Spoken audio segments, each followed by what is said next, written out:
वन्ते मंगलाकाले भद्रकाले कुंभ राशि वाले बंधुओं, स्वागत करते हैं आप सभी का एक बार फिर से इस विशेष कार्यक्रम में। आज हम साप्ताहिक राशिफल लेकर आए हैं कुंभ राशि का, और यह राशिफल चंद्र राशि पर आधारित है। हमने कोशिश की है कि ग्रह नक्षत्रों की और बनने वाले कुछ विशेष योगों का विशेष आकलन करें, गहराई से आकलन करें और आपकी इस सप्ताह की सटीक से सटीक भविष्यवाणियां करें।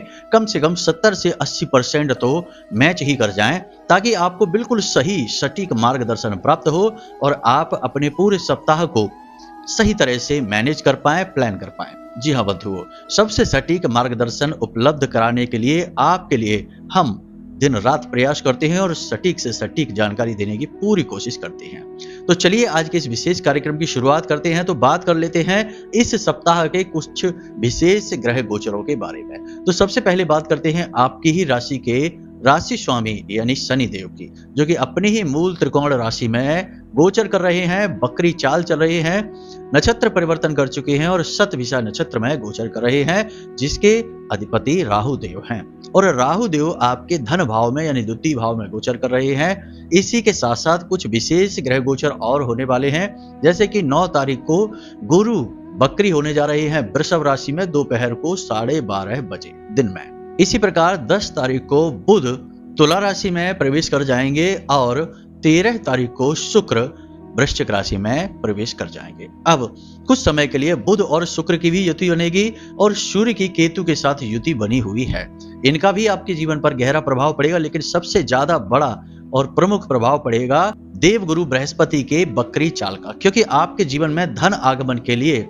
आपके काम धंधे व्यापार के लिए और पारिवारिक सुख शांति के लिए गुरु ही जिम्मेदार होते हैं। अब जब कोई बकरी चाल चलता है ग्रह, तो उसका प्रभाव बढ़ जाता है, उसकी चाल धीमी हो जाती है और उसके कुछ नकारात्मक गुण भी जातक के ऊपर प्रभाव डालना शुरू कर देते हैं। अब देखते हैं कि इन गोचरों का और इन ग्रहों की बदलती चाल का आपके ऊपर क्या प्रभाव पड़ेगा। लेकिन इससे पहले बात कर लेते हैं इस सप्ताह के कुछ विशेष व्रत, उपवास और त्योहारों के विषय में। बंधु, नवरात्रि का विशेष पर्व चल रहा है, इसे हम शक्ति काल कहते हैं। जो देवी के साधक हैं, उपासक हैं, वे इस काल का पूरा उपयोग करना चाहते हैं और विशेष साधनाएं करके देवी की शक्ति को साधने की पूरी कोशिश करते हैं और कुछ सिद्धियां भी हासिल कर लेते हैं। तो चलिए बंधु, बात करते हैं सोमवार की। सोमवार को नवरात्रि का 5वां दिन है और देवी स्कंद माता की पूजा की जाती है। मंगलवार को देवी कात्यायनी की और बुधवार को देवी कालरात्रि की पूजा होगी। गुरुवार को सिद्धिदात्री देवी की पूजा होगी और शुक्रवार को देवी महागौरी की पूजा होगी। 12 तारीख को नवमी और दशहरा दोनों ही तिथियां लग रही हैं। सुबह 10:58 के बाद दशहरा लग जाएगा, उससे पहले नवमी रहेगी और अगले दिन यानी कि 13 तारीख को सुबह 9:08 बजे तक दशहरा रहेगा। यानी देखा जाए तो 2 दिनों की एक तिथि आज के समय में बन रही है। तो त्योहार जो है वो भी 2 दिनों में पड़ रहे हैं। इससे थोड़ा सा कंफ्यूजन जरूर बन रहा है कि किस दिन पूजा होगी, किस दिन त्योहार होगा। जी हाँ बंधुओं, खैर अब आगे बढ़ते हैं। बात करते हैं कि ये जो बदले हुए ग्रह नक्षत्र गोचर हैं, इनका आपके जीवन पर यानी आपके परिवार, आपकी आमदनी, आपके काम धंधे व्यापार, लव लाइफ, दाम्पत्य जीवन, रिश्ते नातों पर और सेहत पर क्या प्रभाव रहेगा। जो विदेश जाने के लिए तैयार बैठे हैं, जो विदेश से व्यापार कर रहे हैं, उनके ऊपर इसका क्या प्रभाव रहेगा, बच्चों पर क्या प्रभाव रहेगा, और खास तौर से कि इस सप्ताह की 5 सबसे बड़ी सलाह जो कि बिल्कुल सटीक बैठेंगी आपके ऊपर, वे सलाह कौन सी रहेंगी जो आपको बहुत बड़ी मुसीबतों में पड़ने से बचा सकती हैं। साथ ही साथ महाशक्तिशाली उपाय जो आपके हर बुरे वक्त को काट देगा। जी हाँ बंधुओं, साथ ही साथ हम बात करेंगे कि सर्वपित्र अमावस्या के बाद यदि आपके जीवन में कुछ नकारात्मकता का एहसास आपको हो रहा है, जैसे कि शरीर में भारीपन, सिर में भारीपन, मन में कुछ अच्छा ना लगना, घर में आते ही मूड खराब हो जाना, घर में कलह क्लेश का माहौल बना रहना, आमदनी, काम धंधे, व्यापार पर बहुत बुरा प्रभाव पड़ना, तो इसका मतलब है कि आपके ऊपर किसी प्रकार की नकारात्मक ऊर्जा हावी हो चुकी है, कोई तांत्रिक क्रिया आपके ऊपर की जा चुकी है। बंधुओं, याद रखना कि आज के समय में सब कुछ संभव है। यदि सिक्के का एक साइड है तो दूसरे साइड है, यदि दिन है तो रात है। तो जब सकारात्मक ऊर्जा है, भगवान की ऊर्जा है, तो नकारात्मक ऊर्जा भी है। आप माने या ना माने, लेकिन इनका प्रभाव रहता ही है। जी हाँ बंधु, तो यदि आपको ऐसा महसूस होता है तो इसके लिए कौन सा एक उपाय है जिसे करने से आपको इस नकारात्मक ऊर्जा से समय रहते छुटकारा प्राप्त हो जाएगा। एक बहुत ही शक्तिशाली उपाय भी आपको बताएंगे वीडियो के अंत तक, तो आपको बने रहना है अंत तक और पूरे कार्यक्रम को ठंडे दिमाग से देखना है। यह आपके लिए विशेष तौर पर तैयार किया गया कार्यक्रम है, आप नहीं देखेंगे तो कौन देखेगा। तो चलिए कार्यक्रम की शुरुआत करते हैं, लेकिन इससे पहले हम चाहेंगे कि आप माता रानी को आभार व्यक्त करें। कमेंट बॉक्स में एक बार नहीं 3 बार लिखना, जय मां बगलामुखी कृपा करो। माता रानी इतनी दयालु है कि निश्चित तौर पर आपके ऊपर कृपा करेंगी, आशीर्वाद बनाएंगे, हमें पूर्ण विश्वास है। तो चलिए बंधुओं, जल्दी से लिखिए, उसके बाद आगे बढ़ते हैं। बात करते हैं आपकी आमदनी की, क्योंकि वही सबसे महत्वपूर्ण है। इस सप्ताह आपका पूरा फोकस इसी बात पर रहेगा कि आमदनी को कैसे और अधिक से अधिक बढ़ाया जाए। दूसरा फोकस आपका रहेगा अपने सेहत को लेकर, क्योंकि आपकी सेहत भी दिनों दिन गिरती जा रही है और आप यह देख रही हैं। वैसे बंधु, हम आपको बता दें कि इस सप्ताह आप इतने अधिक व्यस्त रहने वाले हैं अपने बिजनेस, अपने काम धंधे, नौकरी के लिए कि आपको घर में देने के लिए समय बहुत कम बचेगा। स्वयं के लिए और घर परिवार के लिए आप बहुत कम समय निकाल पाएंगे, काम की अधिकता बहुत अधिक रहेगी। अब देखते हैं बारीकी से जो गुरु की बकरी चाल होने जा रही है, इसकी वजह से, और 10 तारीख को जो बुध का गोचर होने जा रहा है, इसकी वजह से आपका यह सप्ताह 2 भागों में बढ़ जाएगा। पहला 7 तारीख से लेकर 10 तारीख तक और दूसरा 10 तारीख से लेकर 13 तारीख तक। इन 2 भागों में आपके जीवन में कुछ मूलभूत परिवर्तन आएंगे। सबसे पहला परिवर्तन रहेगा कि 10 तारीख तक आमदनी आपकी लगभग जैसी चल रही थी वैसी चलती रहेगी, जैसे काम चल रहे थे वैसे चलते रहेंगे, यानी कि अच्छे से अच्छा होता रहेगा। लेकिन 10 तारीख के बाद थोड़ी गति आपकी प्रभावित होगी, धीमी हो जाएगी, क्योंकि गुरु का प्रभाव भी है और बुध का भी राशि परिवर्तन है। तो अब देखते हैं कि इनका आपके ऊपर क्या प्रभाव रहेगा। सबसे पहले बात करते हैं पहले प्रभाव की। मूल रूप से 4 मुख्य प्रभाव आपके काम धंधे पर, बिजनेस पर पड़ने वाले हैं। पहला प्रभाव आपके ऊपर क्या रहेगा? तो सबसे पहला प्रभाव रहेगा आपकी सेल्स, मार्केटिंग और रुपए पैसे के लेन देन पर। मार्केटिंग खूब अच्छी करेंगे आप, लेकिन सेल्स धीमी हो जाएगी। जहां से आपको ऑर्डर मिल रहे थे वे ऑर्डर रुक सकते हैं, नए ऑर्डर रुक सकते हैं, पुराने ऑर्डर्स भी आपको थोड़े से परेशान करेंगे। यानी आपकी सेल्स बढ़ेगी नहीं, घटेगी, कम होगी, जिससे आपकी चिंताएं बढ़ जाएंगी। दूसरा कि पैसा आपका अटकने लगेगा, जहां से आसानी से पैसे का फ्लो बन रहा था, लेन देन बराबर चल रहा था, अब धीमा हो जाएगा। पैसे की रफ्तार कम होगी जो आपको परेशान करने लगेगी। इसके लिए आप और मेहनत करने लगेंगे, लेकिन 10 तारीख के बाद ये सब धीमा होने वाला है। अब बात कर लेते हैं दूसरे प्रभाव की। तो इस सप्ताह मध्य के बाद, यानी कि सप्ताह के उत्तरार्ध में आप व्यापार में पैसा खर्चा करेंगे, यानी कि मशीनरी पर खर्चा होगा, इलेक्ट्रॉनिक्स पे खर्चा होगा, कोई रिनोवेशन का काम आप करा सकते हैं, कोई डेंटिंग पेंटिंग का काम आप अपने काम धंधे पर, व्यापार पर, ऑफिस में, किसी फैक्ट्री में करवा सकते हैं, जिससे आपका खर्चा भी बढ़ेगा। अब तीसरा प्रभाव रहेगा जो कि कुछ पॉजिटिव प्रभाव है। आपका कोई ऐसा काम व्यापार से जुड़ा हुआ है जो 10 तारीख के बाद बन जाएगा, यानी आप चाह रहे थे कि यह काम आपका बन जाए। कहीं से फंड उठाना है, कोई लोन सैंक्शन कराना है, या फिर किसी से किसी प्रकार का पैसे का लेन देन है, आप चाहते थे कि वह पैसा मिल जाए तो आप उसका प्रयोग व्यापार में कर पाएं। यानी बिजनेस से जुड़ा कोई एक ऐसा काम जिसका आप इंतजार कर रहे थे, कुछ समय से वह काम बन जाएगा। इसी के साथ साथ चौथा प्रभाव मूलभूत यह भी रहेगा कि पैसे को लेकर कोई फ्रॉड भी हो सकता है। देखो, जहां पैसा होता है वहां पैसे के लिए लालच भी होता है, और आपके साथ जो घूम रहे हैं लोग, जरूरी नहीं कि सभी के सभी राजा हरिश्चंद्र ही हैं, यानी कि एकदम ईमानदार ही हैं। उन पर भरोसा नहीं करना है, धोखा हो सकता है, फ्रॉड हो सकता है। फ्रॉड होने के बाद आप इधर उधर रोते फिरें, इससे बेहतर है कि पहले ही सतर्क हो जाएं। पैसे का लेन देन खुद से करें, हिसाब किताब बराबर रखें, बिल्कुल भी तिल मात्र भी किसी को छूट ना दें।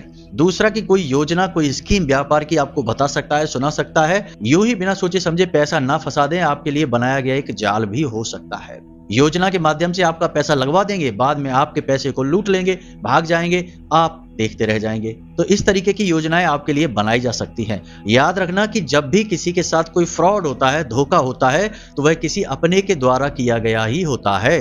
जी हाँ बंधुओं, जहां विश्वास होता है वहीं विष का भी वास होता है। तो विश्वास में विष को हमेशा देखते रहना चाहिए, यह बहुत जरूरी है। आज का समय मिलावटी समय है, आज चीजें तो मिलावटी हैं ही, इंसान भी मिलावटी घूम रहे हैं समाज में, तो यूं ही किसी को अपना मत लिया करो। एक सबसे बड़ी बात और आपको बता दें कि इस सप्ताह कोई आपसे रुपए पैसे की मांग करेगा, हेल्प मांगेगा, किसी भी तरीके की हेल्प मांग सकता है, या तो बिजनेस में ही किसी प्रकार की हेल्प मांगेगा, कुल मिलाकर पैसे उधार मांगेगा। तो आपको पैसे उधार देने नहीं है, उसे आराम से टाल देना है।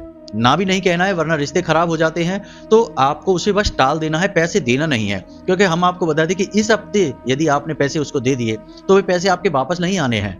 आएंगे भी तो बहुत माताफोड़ी के बाद आएंगे, बहुत बुराइयां करवाने के बाद आएंगे, आराम से नहीं आ जाएंगे। तो आपको उधार देना ही नहीं है, बस टाल देना है, अपनी समस्या बता देना है।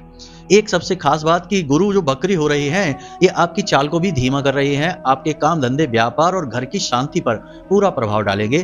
तो इसके दुष्प्रभाव से, नकारात्मक प्रभाव से बचने के लिए आप एक काम कर सकते हैं कि केले की जड़ का गुरुवार के दिन पूजन करें, और जैसे ही गुरु बकरी हो यानी कि 9 तारीख से ही आप अपनी जेब में एक पीले रंग का रूमाल रख कर घूमें। उस रूमाल को प्रयोग ना करें, उसे गंदा ना करें, उसे बस जेब में रखकर ही यूं घूमें। बस इतने से आपको बहुत राहत मिलेगी। आपकी गति जो धीमी हो रही थी वह बढ़ने लगेगी। जी हाँ बंधु, तो यह आपके काम धंधे व्यापार के विषय में हो गई बातें। अब बात कर लेते हैं आपके परिवार के विषय में, आपकी लव लाइफ और दाम्पत्य जीवन के विषय में। तो बंधुओं, जो गुरु बकरी होने जा रही हैं उसका आपके परिवार पर और दाम्पत्य जीवन पर भी गहरा प्रभाव पड़ेगा। 2 तरह से प्रभाव पड़ेंगे, यानी कि आधे सप्ताह तक अलग और आधे सप्ताह तक अलग प्रभाव रहेगा। तो सप्ताह के पूर्वार्ध में तो सब सामान्य रहेगा, लेकिन मध्य सप्ताह के बाद परिवार में किसी प्रकार का कोई मांगलिक कार्यक्रम हो सकता है, कोई धार्मिक अनुष्ठान भी हो सकता है, पूजा पाठ करवाई जा सकती है, कोई संत महात्मा आपके घर आ सकते हैं। साथ ही साथ परिवार में किसी प्रकार की कोई बहुत अच्छी खबर सुनने को मिल सकती है। किसी का विवाह रुक सकता है, मतलब कि विवाह की डेट फिक्स हो सकती है, या फिर किसी प्रकार का कोई और मांगलिक कार्यक्रम है जो हो सकता है। मतलब कि सप्ताह के अंत में आपको, आपके परिवार को, सबको बहुत अच्छी खबर सुनने को मिलेगी। सप्ताह के अंत में आपका मान सम्मान परिवार में बढ़ेगा, आपकी बात की इज्जत रखी जाएगी, आपने कोई सलाह दी है जिसे मानी जाएगी। साथ ही साथ परिवार में मेल जोल का माहौल बनेगा, सब एक दूसरे से प्रेम करेंगे, बात करेंगे, चर्चा करेंगे, और कोई एक ऐसा विषय रहेगा जिस पर कि सब एक दूसरे से सलाह लेंगे। यानी किसी बहुत ही महत्वपूर्ण विषय पर चर्चा सप्ताह के अंत में की जा सकती है, और जिसमें आपका सबसे महत्वपूर्ण योगदान रहेगा। मतलब कि आपकी फैमिली में आपकी पूछ परख इस सप्ताह बढ़ने जा रही है। सप्ताह के अंत में आप लोग कहीं घूमने भी जा सकते हैं, किसी तीर्थ स्थल पर, मंदिर के दर्शन में जा सकते हैं। परिवार के सभी लोग नहीं तो परिवार के कुछ लोग एक साथ मिलकर जा सकते हैं। परिवार में ही किसी प्रकार का कोई आयोजन करवा सकते हैं, यानी कि कोई बहुत अच्छा आयोजन या कहीं बाहर घूमने जाने का प्रोग्राम, धार्मिक प्रोग्राम, उत्सव का प्रोग्राम आपके बन सकता है सप्ताह के अंत में। परिवार में तो सब कुछ ठीक रहेगा और आपका भी मान सम्मान कद परिवार में बढ़ेगा, लेकिन समस्या आपके साथ यह रहेगी कि आप इस सप्ताह अपने परिवार पर ध्यान कम दे पाएंगे, समय कम रहेगा, आप काम धंधे व्यापार की उलझनों में उलझे रहेंगे, अपने आप में ही इतने व्यस्त रहेंगे कि परिवार में आप समय कम ही दे पाएंगे। लेकिन जितना भी समय आप देंगे उसमें आपको आनंद भरपूर आने वाला है। एक सबसे बड़ी खबर इस सप्ताह की आपके लिए यह रहेगी कि पिता के साथ आपके जो थोड़े बहुत मनमुटाव किसी बात को लेकर चल रहे थे, थोड़े बहुत, तो वे मनमुटाव भी दूर हो जाएंगे, आपसे प्रेम बढ़ जाएगा और आप किसी एक बात को लेकर दोनों लोग अच्छी तरह से सहमत होंगे और चर्चा करेंगे। कुल मिलाकर देखा जाए तो आपके परिवार के लिहाज से यह सप्ताह अच्छा रहने वाला है। बस कमी है तो केवल एक कि आपके ईगो की समस्या बीच में आ सकती है, क्योंकि सूर्य के साथ केतु की युति बनी हुई है जो आपके अंदर ईगो की समस्या लेकर आएगा। आप छोटी छोटी बातों को दिल से लगा सकते हैं, किसी पुरानी बात को याद करके आप कुछ ऐसा कह सकते हैं, कर सकते हैं जिससे कि परिवार का पूरा माहौल डिस्टर्ब हो सकता है। साथ ही साथ आप कटु शब्दों का प्रयोग भी कर सकते हैं। तो इन सब चीजों से आपको बचना है, दिल मजबूत करना है और चीजें जो दिख रही हैं सामने बस उन्हें एंजॉय करना है। जीवन का मतलब ही होता है कि आनंद के साथ जिया जाए, जितना भी है जो भी है सामने है बस उसे आनंद के साथ जिया जाए और आगे बढ़ा जाए। छोटी मोटी बातों को, पुरानी बातों को भूल जाओ, उन पर मिट्टी डालो और जीवन का आनंद लो। और इसी नीति को लेकर आपको भी इस सप्ताह आगे बढ़ना है। अब बात कर लेते हैं दाम्पत्य जीवन और लव लाइफ की। तो देखो, सूर्य के साथ केतु की युति बनी हुई है और 10 तारीख तक बुध की भी युति बनी हुई है, यानी बुध आदित्य योग भी बना हुआ है। 10 तारीख के बाद सूर्य और केतु की युति बनी रहेगी और इधर शुक्र की और बुध की युति बन जाएगी। इनका आपके ऊपर क्या प्रभाव रहेगा, तो मूल रूप से इनके आपके ऊपर 4 प्रभाव पड़ने वाले हैं। एक एक करके देख लेते हैं। तो सप्ताह की शुरुआत आपके लिए बहुत अच्छी रहेगी। मध्य सप्ताह तक सब कुछ अच्छा रहेगा, कोई मनमुटाव नहीं, किसी बात को लेकर कोई मतभेद नहीं, बहुत अच्छा बीतने वाला है समय। आप अपने दाम्पत्य जीवन को या प्रेमी जीवन को भरपूर एंजॉय करेंगे। अब प्रेमियों की बात कर ले तो सप्ताह के मध्य में आपके पार्टनर को बहुत अच्छी खबर मिल सकती है।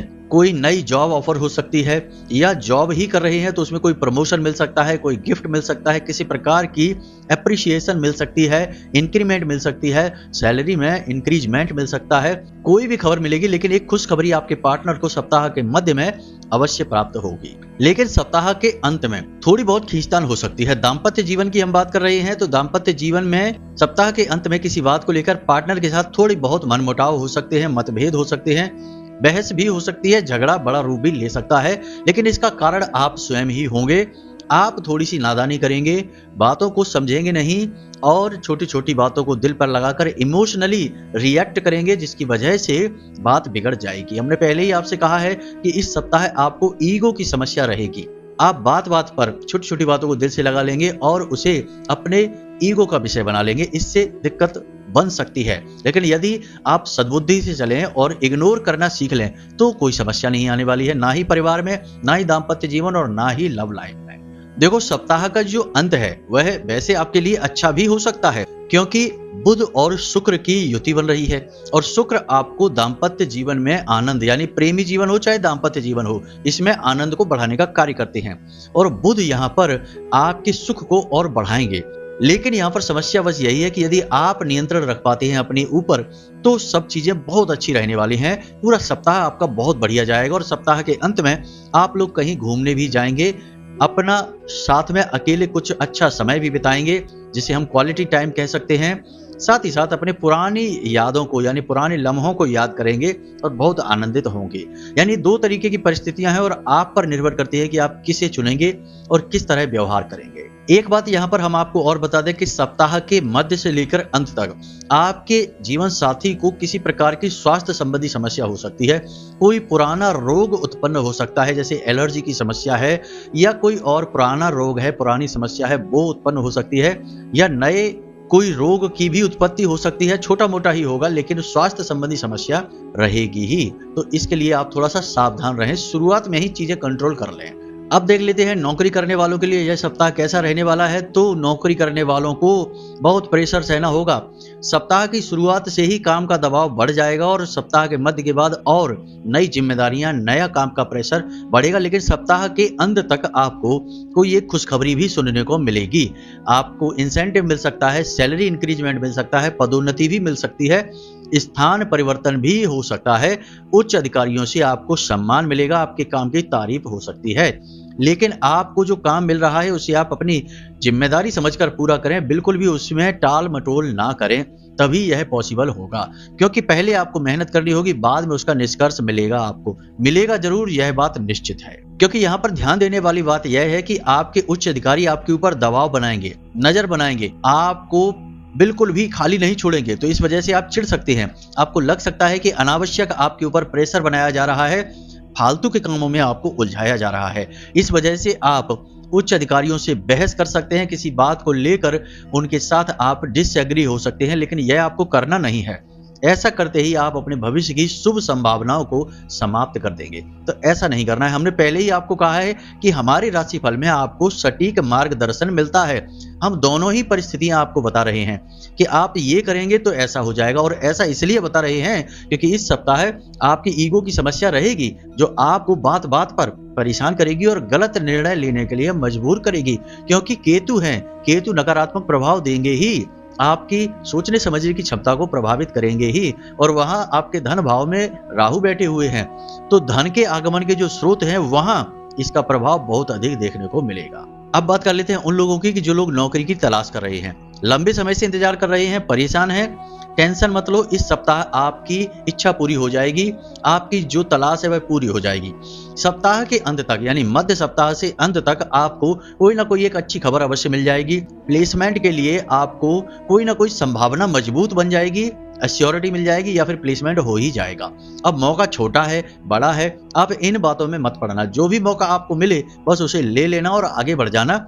बाकी आप में योग्यता बहुत है, आप अपने लिए नई जगह बनाने में माहिर हैं। अब चौथी संभावना यह भी बन रही है कि देखो, नौकरी करने वालों के लिए है कि काम का दबाव आपके ऊपर बहुत रहेगा, टेंशनबाजी भी बहुत रहेगी, लगभग पूरा सप्ताह यही स्थिति रहने वाली है। तो अब होगा यह कि आप चिड़चिड़े स्वभाव के हो जाएंगे, क्योंकि आप थके हुए रहेंगे, शारीरिक थकान रहेगी, मानसिक थकान रहेगी, शरीर में टूटन रहेगी यानी कि बुखार जैसी हरारत रहेगी, सरदर्द भी रह सकता है। तो अब इन सब बातों की वजह से आप चिड़चिड़े स्वभाव के हो जाएंगे। तो आप अपने घर पर आकर किसी और पर गुस्सा निकाल सकते हैं। ऐसा नहीं करना है। आप अपने क्रोध पर नियंत्रण रखें, भावनाओं पर नियंत्रण रखें, और यदि क्रोध आ रहा है तो शांत रहें, शांत मन से चीजों को समझने की कोशिश करें। तुरंत किसी बात पर रिएक्ट करेंगे तो बात बिगड़ जाएगी। तो काम का गुस्सा काम पर ही रखें और मन में रखें, घर पर लेकर ना आए। अब बात कर लेते हैं विद्यार्थियों की। जो छोटे विद्यार्थी हैं, 17 साल से कम उम्र के विद्यार्थी हैं, उनका सब ठीक है, पढ़ाई लिखाई अच्छी है, लेकिन इस सप्ताह गलत संगत में पड़ सकते हैं। इससे पढ़ाई में मन भटक सकता है सप्ताह मध्य के बाद। तो अपनी संगत पर नजर रखें। दूसरा, यदि माता पिता से आप सलाह लेंगे, माता पिता आपके ऊपर नजर रखेंगे, आपके गुरु आपको समझाएंगे, तो आप सब समझ भी जाएंगे और वापस से फोकस अपनी पढ़ाई पर लगा देंगे। इस सप्ताह आप कोई टेस्ट, कोई प्रतियोगिता में भाग ले सकते हैं, जहां पर परिणाम आपके मन के अनुसार आएंगे, आपको अच्छे परिणाम प्राप्त होंगे। साथ ही साथ माता पिता आपकी कोई एक विशेष इच्छा, मनोकामना पूरी करेंगे, कोई आपको गिफ्ट देंगे। अब बात कर लेते हैं बड़े विद्यार्थियों की, यानी कि जिनकी उम्र 17 साल से ऊपर है, कॉलेज में है, प्लेसमेंट का इंतजार कर रहे हैं, कॉम्पिटिटिव एग्जाम्स की तैयारी कर रहे हैं। आप लोगों का मन पूरी तरीके से पढ़ाई पर फोकस रहेगा।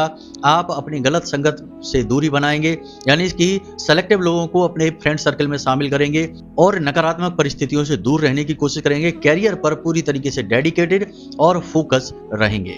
दूसरा यह है कि आप अपने समय का सदुपयोग करना सीखेंगे, फालतू की बातों में अपना समय बर्बाद नहीं करेंगे, सीनियर से और अपने शिक्षकों से सलाह लेंगे कैरियर को लेकर और उस पर अमल भी करेंगे। अगली संभावना आपके लिए यह बन रही है कि आप अपनी सेहत पर भी ध्यान देंगे। जिम ज्वाइन कर सकते हैं या फिर जॉगिंग, रनिंग या योगा जैसी एक्टिविटी में इस सप्ताह आप शामिल हो सकते हैं।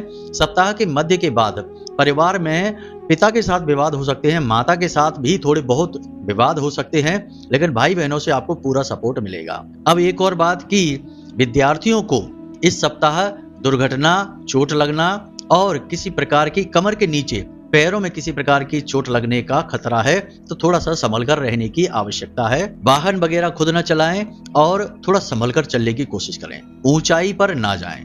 अब बात कर लेते हैं सेहत की। तो जो नौकरी करने वाले लोग हैं उनके लिए काम का दबाव अधिक रहेगा, तो इस वजह से शरीर में थकान रहेगा, हल्का बुखार रह सकता है, सिर दर्द, कमर दर्द और पेट से जुड़े रोग इस सप्ताह आपको परेशान कर सकते हैं।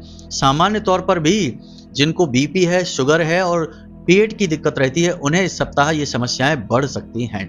घुटनों में दर्द की समस्या इस सप्ताह बढ़ सकती है और कमर से निचले हिस्से में किसी प्रकार की चोट भी लग सकती है। सावधानी बहुत जरूरी है। कुल मिलाकर देखा जाए तो इस सप्ताह छोटी मोटी स्वास्थ्यगत समस्याएं रहेंगी, कोई बड़ी समस्या नहीं रहेगी।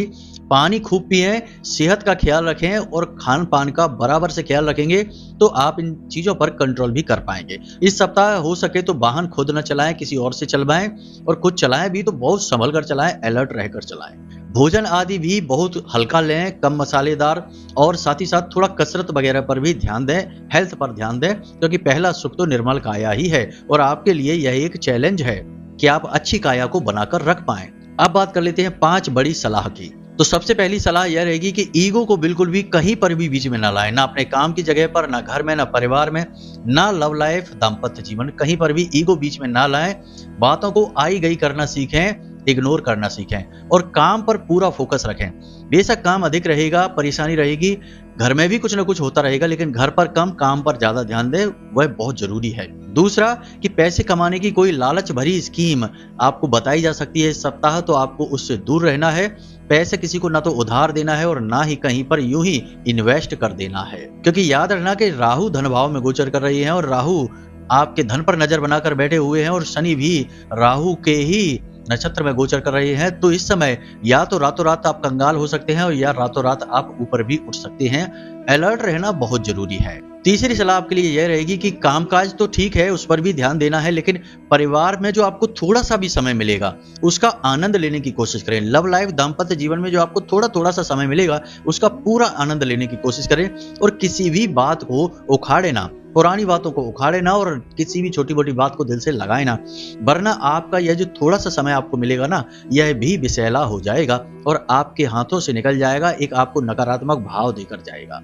चौथा कि अपनी सेहत का पूरा ख्याल रखें, पानी अधिक पिएं और मीठा बहुत कम खाएं, ना के बराबर खाएं। पांचवा कि अपने उच्च अधिकारियों से, सीनियर सिटीजन से सोच समझ कर बात करें, उनकी ईगो हर्ट ना हो सके आपकी बातों से, इस बात का ख्याल रखें, उनके मान सम्मान का ख्याल रखें, साथ ही साथ पैसे को लेकर हद से ज्यादा अलर्ट रहें। अब बात कर लेते हैं इस सप्ताह के आपके उपाय की। तो इस सप्ताह का आपका सबसे बड़ा उपाय है कि गुरुवार को केले की जड़ का पूजन करें, जेब में पीले रंग का रुमाल रखकर ही घर से बाहर निकलें, काम पर जब जाएं तब, और पीले रंग का प्रसाद अपने पूजा घर में जरूर चढ़ाएं, यानी कि चना या गुड़ आप मिलाकर चढ़ा सकते हैं और उसे खाकर ही घर से बाहर निकलें। यह आपके लिए बहुत आवश्यक रहेगा, आपकी पॉजिटिव एनर्जी को बढ़ाएगा। इसी के साथ साथ सूर्य देवता को अर्घ्य भी अवश्य दें, इससे आपका सूर्य मजबूत होगा। और पिता से संबंध अच्छे बनाने की कोशिश करें। बेशक पिता आपको हर्ट करते हैं, आपकी इंसल्ट कर देते हैं, आपके बारे में कुछ भी कह सकते हैं, वो उनके अपने विचार हैं। आप अपने पिता से संबंध अच्छे बनाने की कोशिश करें, इससे आपका सूर्य मजबूत होगा और ईगो की जो समस्या है वह अपने आप दूर हो जाएगी। तो सूर्य को अर्घ देना है और पिताजी से मधुर संबंध बनाने हैं। अब समय आ गया है उस नकारात्मक विषय पर चर्चा करने के लिए कि आपको यदि जीवन में नकारात्मक परिस्थितियों का सामना करना पड़ रहा है तो क्या करें। आपको लगता है कि कोई तंत्र मंत्र, भूत प्रेत या फिर किसी प्रकार का नजर, टोना टोटका आपके ऊपर कर दिया गया है, तो इसके लिए आप क्या करें। तो इसके लिए ध्यान से सुने, दो बातें हम आपको बताने जा रहे हैं। पहली बात तो यह है कि अपने घर में जो पोंछा लगा रहे हैं उस पानी में थोड़ा सा नमक अवश्य डाल दिया करें, समुद्री नमक। जिस पानी से आप स्नान कर रहे हैं उस पानी में भी थोड़ा सा समुद्री नमक अवश्य डाल दिया करें। निगेटिव एनर्जी की काट है ये। इसी के साथ साथ अपने हथेली पर शाम के समय थोड़ी सी सरसों रखें और अपने घर के दरवाजे पर खड़े हो जाएं। और घर के दरवाजे पर खड़े होने के बाद हथेली पर पीली सरसों रखें और पीली सरसों रखने के बाद में आपको माँ बगलामुखी का यह मंत्र 6 बार उच्चारण करना है। याद रखें 6 बार, इससे कम नहीं, इससे ज्यादा नहीं। मंत्र क्या है जरा ध्यान से सुने। ओम ह्लीम बगलामुखी सर्वदुष्टानाम वाचम मुखम पदम स्तंभय जीभाम कीलय बुद्धिम विनाशय ह्लीम ओम स्वाहा। मंत्र आपको मोबाइल की स्क्रीन पर भी दिखाई दे रहा है। इस मंत्र को याद कर लेना, यह दुनिया का सबसे शक्तिशाली बंधन काटने वाला मंत्र है। इस मंत्र को 6 बार बोलना है और उसके बाद उस पीली सरसों को उछाल देना है। जी हाँ बंधुओं, यानी अपने घर के दरवाजे से बाहर उछाल देना है और उसके बाद आप अपने घर में वापस आ जाएं और हाथ मुंह धोकर अपने कमरे में जाएं। जी हाँ बंधुओं, इस उपाय को कर लें। उपाय और भी बहुत सारे हैं, हम अपने लगभग हर कार्यक्रम में आपको अब उपाय बताएंगे जिनसे आप नेगेटिविटी से दूर रहेंगे। नेगेटिव एनर्जी से यदि आप दूर रहेंगे तो अपने आप आपकी तरक्की होगी। आप क्रिया कर रहे हैं, प्रयास कर रहे हैं, मेहनत कर रहे हैं, उसका फल आपको निश्चित मिलेगा। क्रिया के खिलाफ प्रतिक्रिया होती ही है। अगर बीच में कोई रुकावट आ गई तो यह प्रक्रिया बाधित हो जाती है। फिर आप क्रिया खूब करिए, मेहनत खूब करिए, आपको फल नहीं मिलेंगे या मिलेंगे भी तो ना के बराबर मिलेंगे, क्योंकि नेगेटिव एनर्जी उन्हें आप तक पहुंचने नहीं देगी। जी हाँ बंधुओं, तो इन उपायों को करिए और हमारे द्वारा बताई गई बातों को ध्यान में रखिए। सप्ताह में आपको ये बातें अवश्य देखने को मिलेंगी, हमें विश्वास है, क्योंकि हमने आंकलन ही बहुत गहराई से किया है। इसी के साथ साथ आज के इस कार्यक्रम को यहीं समाप्त करते हैं। यदि कोई प्रश्न मन में हो तो आप कमेंट करके पूछें या फिर व्हाट्सएप नंबर पर मैसेज करके भी पूछ सकते हैं। इसी के साथ साथ आज के इस कार्यक्रम को विराम देते हैं। हमेशा हंसते रहिए, मुस्कुराते रहिए, सकारात्मक रहिए और दिन में एक बार मंदिर अवश्य हो आइए, क्योंकि आपका उद्धार वहीं से होना है। तो प्रेम से बोलिए जय माई की, जय माँ बगलामुखी। माता रानी आपका कल्याण।